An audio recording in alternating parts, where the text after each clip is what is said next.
Here's how to dispute inaccuracies on your credit reports. First, it's important to regularly monitor your reports to make sure there are no errors.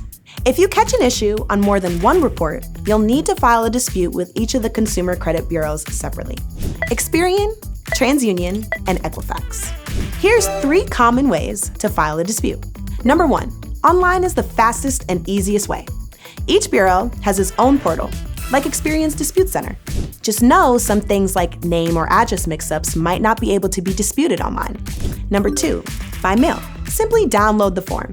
You may need to include documents like a copy of your ID and a recent utility bill. Number 3, by phone. Want to talk it out?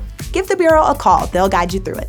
Pro tip, don't wait until you're in the middle of applying for credit to check your reports. Instead, check your Experian credit report for free and check your other credit reports at annualcreditreport.com. The sooner you catch errors, the better your chances at getting approved when it matters most.